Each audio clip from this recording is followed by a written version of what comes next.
तो हाँ, यही कि एक दो गलतियाँ जो आपको नेपाल आते वक्त नहीं करना है वो ये है कि आप काठमांडू आएंगे और किसी को 100 रुपये का नोट देंगे या कुछ अमाउंट देंगे तो वो 150 रुपये के हिसाब से आपसे चार्ज करेंगे। इस सिम कार्ड जो है ना, यहाँ पर बोल दिया जाता है कि 2 घंटे में चालू हो जाएगा, लेकिन कई बार नहीं होता है। सिम को यूज़ नहीं कर पाएंगे, डेटा यूज़ नहीं कर पाएंगे, ऑनलाइन कोई बाइक टैक्सी बुक नहीं कर पाएंगे। नमस्कार दोस्तों, स्वागत है आपका फिर से एक नई वीडियो में। आज पोखरा के अंदर मेरा चौथा दिन है। कल मैं यहाँ पर रुका था, लेकिन कल कोई ख़ास व्लॉगिंग नहीं की, कल कुछ ख़ास वीडियो नहीं बनाए। ये जो पीछे आपको ये वाला होटल दिख रहा है, ये मेरा हॉस्टल है। इसी के अंदर हॉस्टल बना हुआ है, तो इसी के अंदर मैं रुका हुआ हूँ। तो काफ़ी अच्छा होटल है, अभी नया नया बना है, 3 महीने ही हुए हैं इसे स्टार्ट हुए। तो अभी जो है मैं चाय पीने के लिए जा रहा हूँ। आज सैटरडे का दिन है और आज क्लासेस नहीं होती है मेरी, तो आज थोड़ा सा लेट उठा मैं, 7 साढ़े 7 बजे तक। तो मॉर्निंग के वक्त मैंने सोचा थोड़ा सा घूम के आते हैं। यहीं पे पास में जो फीवा लेक है वहाँ जाते हैं। कल जो है यहाँ बारिश बहुत ज़्यादा हो रही थी, उसके कारण टेम्परेचर जो है थोड़ा सा डाउन हो गया। तो यहाँ पर ऐसा होता है कि अगर थोड़ी सी भी ज़्यादा गर्मी पड़ने लगती है तो उसके बाद जो है बारिश हो जाती है, तो वापस जो मौसम है वो वापस ठंडा हो जाता है। और अभी फीवा लेक जो है यहाँ से लगभग मेरे हिसाब से 1 किलोमीटर होगी, तो पैदल चलते हैं, मॉर्निंग वॉक भी हो जाएगी थोड़ी सी।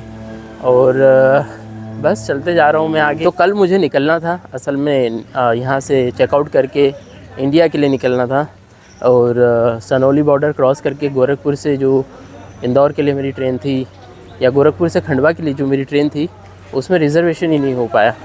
और दूसरी ट्रेन में भी जो रिज़र्वेशन है वो नहीं मिल पाया। तो बस यही है कि इंडियन रेलवे के भरोसे आप अपनी यात्रा नहीं कर सकते हैं। तत्काल टिकट से पहले, तो जब मैं तत्काल टिकट करवा रहा था तो उससे पहले तक तो रिज़र्वेशन हो रहा था, कोई प्रॉब्लम नहीं आ रही थी। लेकिन जैसे ही तत्काल का जो समय है शुरू हुआ, जैसे ही टाइम टिकट का चालू हुआ, वैसे ही जो है एप्लीकेशन ने काम करना ही बंद कर दिया। तो आज एक दोस्त को बोला है, अगर वो कर देगा तो ठीक है, आज ही निकल जाएंगे, वरना आज भी यहीं रुकना पड़ेगा। तो ये जो है पोखरा के अंदर जो मार्केट है वो है, यहाँ पर आसपास ये लेक साइड वाला एरिया है। यहाँ पर हॉस्टल्स बहुत ज़्यादा हैं। फूड एक्सपेंसिव है क्योंकि टूरिस्ट एरिया है, सारे आपको टूरिस्ट ही मिलेंगे। तो उसी हिसाब से जो सारी चीज़ें हैं वो सेटअप की गई हैं। बहुत सारे लोगों का ये क्वेश्चन होता है क्या नेपाल सस्ता है? तो नेपाल सस्ता है ऐसा तो मैं नहीं मानता हूँ, क्योंकि मैं यहाँ घूम चुका हूँ। महंगा है ऐसा भी नहीं कहूँगा, थोड़ा महंगा आप कह सकते हैं, लेकिन सस्ता तो बिल्कुल भी नहीं है। और खाना कंपैरेटिवली इंडिया के मुकाबले काफ़ी ज़्यादा महंगा है। क्वालिटी वाइज जो फूड है वो भी जो है इतना अच्छा नहीं मिलता है। तो खाना एक तो महंगा भी है, ऊपर से अच्छा भी नहीं मिलता है। रोटी जो है वो भी काफ़ी ज़्यादा महंगी है, 30-40 नेपाली रुपए की मिलती है। और यहाँ पे जो है 250 रुपये की थाली मिलती है, 250 से 300 रुपये की थाली। लगभग 150 इंडियन में अगर आप देखोगे तो 150 से 170 रुपये जो है वो होते हैं।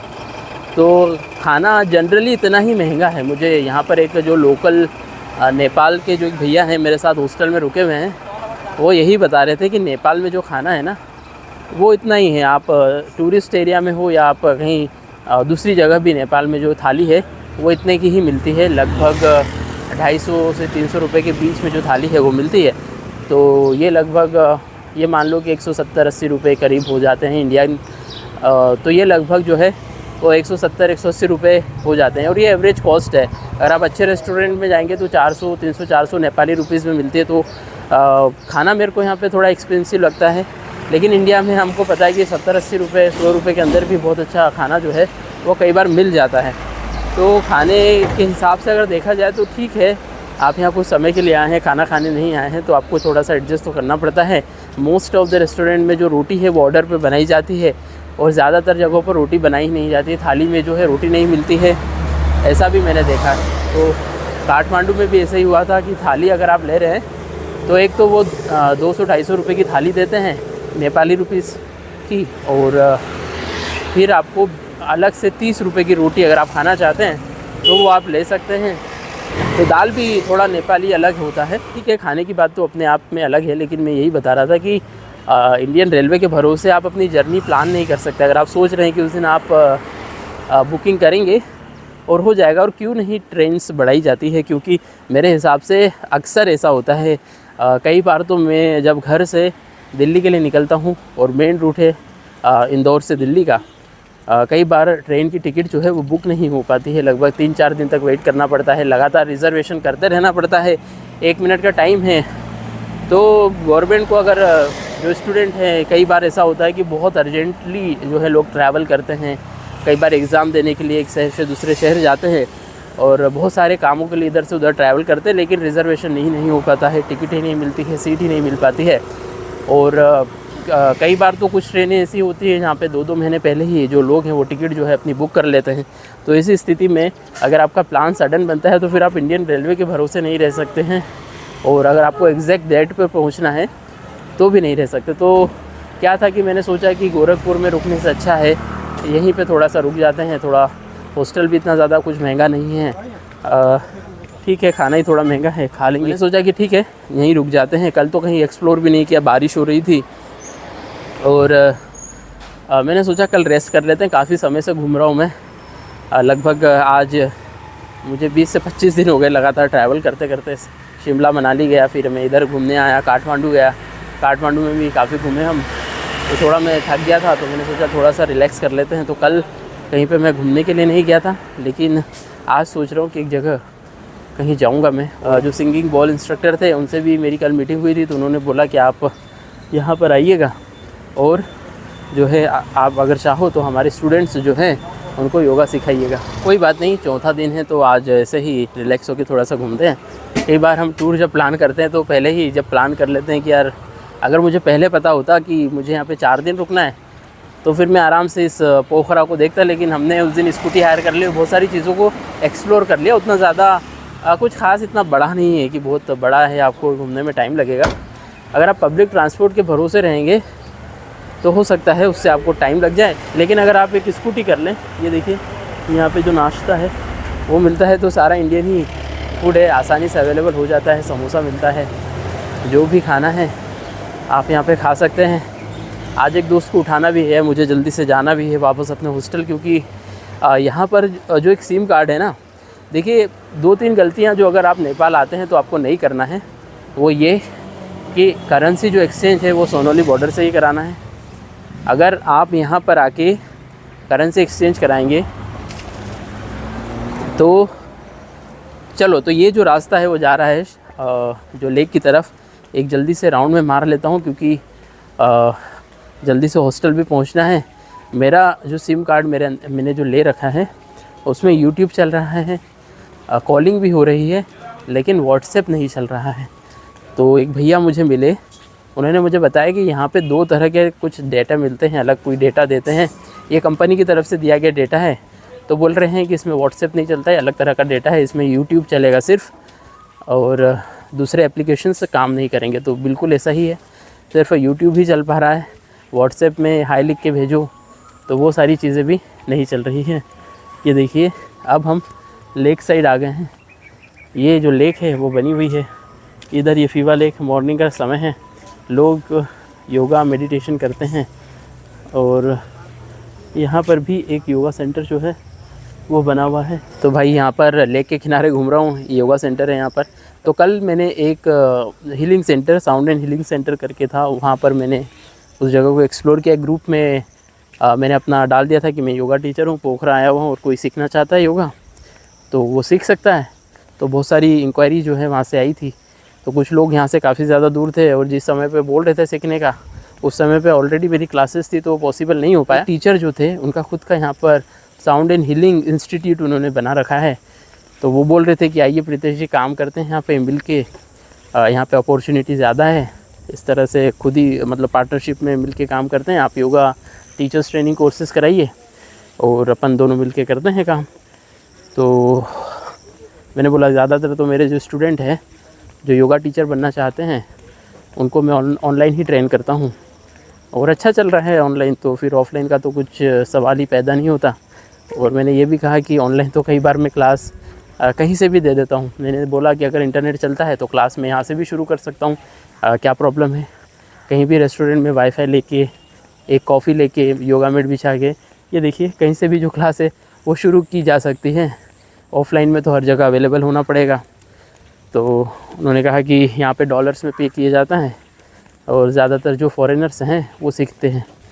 ठीक है, मैंने कहा अच्छा प्लान है, अब देखेंगे। तो देखिए ये है लेक, और लेक के किनारे घूम रहे हैं हम। काफ़ी शानदार जो लेक है वो है। तो पोखरा जो है ना, इसको नेपाल का गोवा समझिए आप, बिल्कुल इसको नेपाल का गोवा ही कहा जाता है। कुछ ऐसी ही वाइब आपको मिलती है, लेकिन शांति काफ़ी ज़्यादा है, शांत है सब कुछ। काठमांडू में ज़्यादा जो है पार्टीज़ वगैरह मैंने देखी है, लेकिन यहाँ पे सारी चीज़ें अपने आप में बहुत शांत लगती हैं, चाहे वो नाइट लाइफ हो यहाँ की या फिर आप डे लाइफ देख लीजिए, सब कुछ एकदम शांति से सब कुछ हो रहा है। भीड़ भाड़ भी थोड़ी कम है, उतना ज़्यादा रश नहीं है, उतने ज़्यादा लोग रहते नहीं, लेकिन शहर बड़ा है, ये दूसरा सबसे बड़ा शहर है। और ये जो लेक है, परसों में आया था लेकिन कल आने का टाइम नहीं मिला, बारिश हो रही थी, तो मैंने सोचा यार अब बारिश में कैसे जाएं लेक के किनारे। शाम के समय यहाँ माहौल एकदम अलग होता है। सुबह जो है चाय कॉफ़ी लोग पीते हैं, लेकिन शाम में जो है वो पे बियर बार जो हैं वो ओपन हो जाते हैं।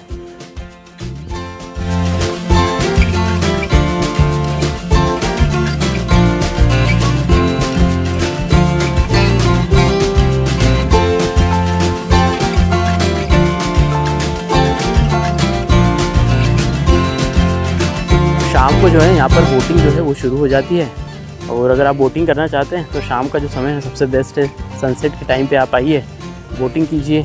तो लेक बड़ी ही शानदार है। इसके आसपास का जो एरिया है, बहुत सारे रेस्टोरेंट्स हैं, दिन में एकदम शांति है, कोई भी आप देखिए बहुत कम लोग हैं।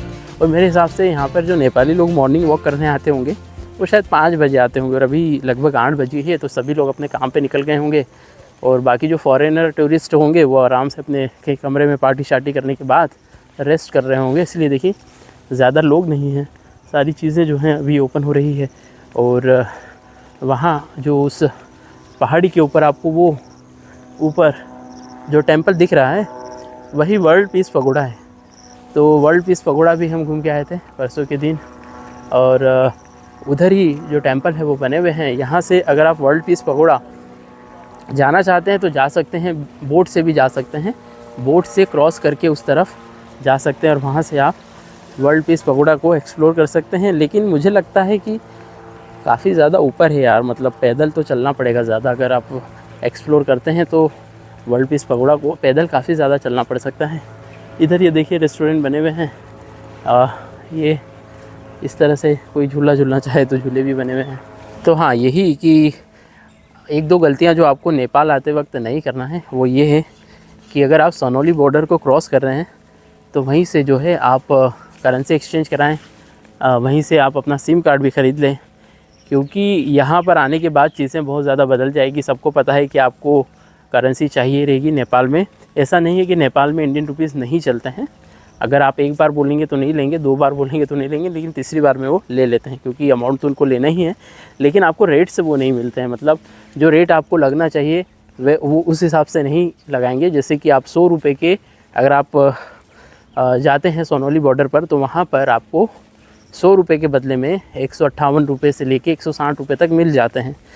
लेकिन या मतलब वहाँ पर जो रेट मिलता है आपको 158 से 160 का कुछ मिलता है। लेकिन जैसे ही आप काठमांडू आएंगे और किसी को 100 रुपये का नोट देंगे या कुछ अमाउंट देंगे, तो वो 150 रुपये के हिसाब से आपसे चार्ज करेंगे, तो आपको वो थोड़ा सा महंगा पड़ेगा। इसीलिए आप जब भी आएँ तो सोनौली बॉर्डर ही जो है सबसे बेस्ट है। मैं भी बहुत रिसर्च करके आया था कि सोनौली बॉर्डर से मैं करेंसी एक्सचेंज करूँगा, लेकिन वही है कि कुछ लोग मिल जाते हैं और अपना जो एक्सपीरियंस है वो शेयर करते हैं। उन्होंने मुझे चेंज नहीं कराने दिया, दोस्त जैसे थे वो बन गए बस में ही। उन्होंने कहा हम काठमांडू आते रहते हैं और कोई ज़रूरत नहीं है, ऐसे ही हो जाएगा। तो मैंने सोचा हो जाता है, कोई दिक्कत नहीं है, लेकिन थोड़ा सा आपको ज़्यादा पे करना पड़ जाएगा, इसीलिए महंगा पड़ेगा आपको थोड़ा। और सिम का ऐसा होता है कि सिम कार्ड जो है ना, यहाँ पर बोल दिया जाता है कि 2 घंटे में चालू हो जाएगा, लेकिन कई बार नहीं होता है। तो जब आप सोनौली बॉर्डर से निकलेंगे और सोनौली बॉर्डर से यहाँ पर आएंगे तो आपको 1 दिन पूरा हो जाएगा, मतलब 12-13 घंटे हो जाएंगे। जैसे कि अगर आप सिम कार्ड ख़रीदते हैं जिस दिन, तो आपका दूसरे दिन मॉर्निंग तक चालू होता है, कई बार ऐसा होता है। तो जब आप काठमांडू आके सिम ख़रीदेंगे तो दूसरे दिन चालू होगा, आप सिम को यूज़ नहीं कर पाएंगे, डेटा यूज़ नहीं कर पाएंगे, ऑनलाइन कोई बाइक टैक्सी बुक नहीं कर पाएंगे। इससे अच्छा यही है कि आप सोनौली बॉर्डर से बस में जब आ रहे होंगे तो उससे पहले सोनाली बॉर्डर से ही सिम खरीद लें। तो जब आप काठमांडू आएंगे तो सुबह तक आप काठमांडू पहुँचेंगे और सुबह तक आपकी जो सिम है वो भी चालू हो जाएगी, उसमें रिचार्ज भी आ जाएगा और जो सिम कार्ड है उसको आप यूज़ कर सकते हैं। इसके अलावा अगर आप सिम खरीद रहे हैं कहीं से तो उस व्यक्ति का नंबर ज़रूर लेकर आएँ जो आपको सिम दे रहा है, वरना आप सोनाली बॉर्डर से सिम लेकर आ जाएंगे तो हो सकता है कि जो सिम है वो काम ना करे। ऐसी स्थिति में फिर आप किसी को कॉल नहीं कर पाएंगे, सोनाली बॉर्डर तो जा ही नहीं पाएंगे। इसीलिए आपको ये सब चीज़ें जो हैं वो पहले से कर लेना है। हाँ, तो जो इंटरनेट का मैं बता रहा था वो यही था कि इंटरनेट जो है वो यहाँ पर ऐसा मुझे बोला गया कि 2 तरह से मिलता है। एक तो आप अगर चाहें तो उसमें सिर्फ यूट्यूब चला सकते हैं, वरना आप एडिशनल डेटा प्लान लीजिए, यानी जो कंपनी की तरफ से मिल रहा है उसमें आप सिर्फ यूट्यूब चला सकते हैं। ऐसा मतलब उन लोगों ने बोला जो रिचार्ज करते हैं। इसके अलावा आप और रिचार्ज करिए 100 रुपये या 150 रुपये नेपाली, उसमें आपको जो एडिशनल डेटा मिलेगा उससे आप व्हाट्सएप भी यूज़ कर पाएंगे। तो ऐसा होता है। ये पीछे जो बोट्स हैं वो चल रही हैं, ज़्यादा जो लोग हैं वो राइड नहीं करते हैं मॉर्निंग में। कुछ लोग राइड कर रहे हैं लेकिन वो अलग तरह की बोट्स हैं। ये देखिए जो अर्ली बर्ड्स होते हैं वो इस तरह से नहा धो के सुबह आ जाते हैं। देखिए कितना सुबह का टाइम हो रहा है, लगभग 8:15 बज रहे हैं और जो बोटिंग है वो शुरू कर दी गई है। इधर देखिए यहाँ पर जो लोग हैं, और हो सकता है मंदिर जा रहे हों क्योंकि मंदिर भी दर्शन करने के लिए जाते हैं। और ये जो झील है ना, ये नेपाल में फ्रेश वाटर की दूसरी सबसे बड़ी झील है और काफ़ी खूबसूरत है, बहुत बड़ी है। और जब आप ऊपर पहुँचते हैं वहाँ देखिए बादल आपको नज़र आ रहे होंगे। सारंगकोट हम गए थे तो वहाँ पर जो है पूरे बादल नज़र आ रहे थे। तो मैं डेटा के बारे में बता रहा था कि डेटा के बारे में उन्होंने कुछ इस तरह की बात कही है, तो इसी कारण से मैं यहाँ पर क्लास नहीं ले पाया, क्योंकि मॉर्निंग में तो मैं 5:30 बजे उठ जाता हूँ और मैंने बहुत कोशिश की कि मैं लेक के पास जाके क्लास लूँ, क्योंकि यहाँ पे थोड़ा मॉर्निंग वॉक भी हो जाता और मैं क्लास भी ले पाता। लेकिन डेटा में ऐसा था कि उसके अंदर सिर्फ यूट्यूब ही काम कर रहा था, दूसरे एप्लीकेशन से जो हैं वो काम नहीं कर रहे थे। तो हमारा जो एप्लीकेशन है योगा के लिए जो बना हुआ है वो भी काम नहीं कर रहा था, जो पठाओ ऐप है वो भी काम नहीं कर रहा था। तो कई बार ऐसा है कि फिर वाईफाई से ही क्लास जो है वो चल रही थी, तो हॉस्टल में, इसलिए हॉस्टल को मैं छोड़ नहीं पाया और दूसरी जगह जाकर मैं क्लास जो है वो भी नहीं ले पाया। तो ऐसा होता है, ठीक है, कोई बात नहीं, नया एक्सपीरियंस है। नेक्स्ट टाइम जब नेपाल आएंगे तो ये जो चीज़ है वो ध्यान में रहेगी। लेकिन अभी क्या है कि आज मुझे लगता नहीं कि कोई सेंस वाली बात है आज कोई भी रिचार्ज कराना, क्योंकि आज मेरा अगर रिज़र्वेशन हो जाएगा तो फिर यहाँ पे रुकने का तो कोई सवाल है ही नहीं। सारा काम मैं कर चुका हूँ और नेक्स्ट ट्रिप जो है वो मैं प्लान कर रहा था गुवाहाटी की, लेकिन मैं सोच रहा हूँ कि थोड़ा सा अब घर चलता हूँ, रेस्ट करता हूँ और उसके बाद जो है गुवाहाटी जाया जाएगा।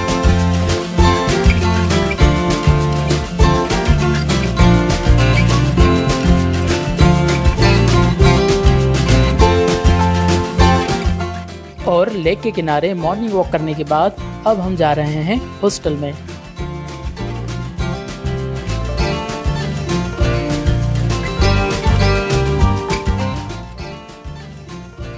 और ये है मेरे हॉस्टल की रूफटॉप पर बना हुआ एक रेस्टोरेंट जो रहता था अक्सर बंद।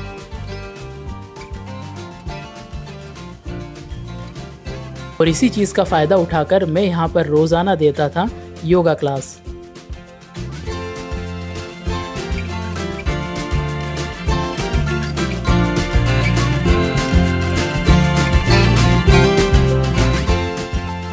और इस रेस्टोरेंट की बालकनी से नज़र आती थी फीवा लेक और ये खूबसूरत नज़ारे।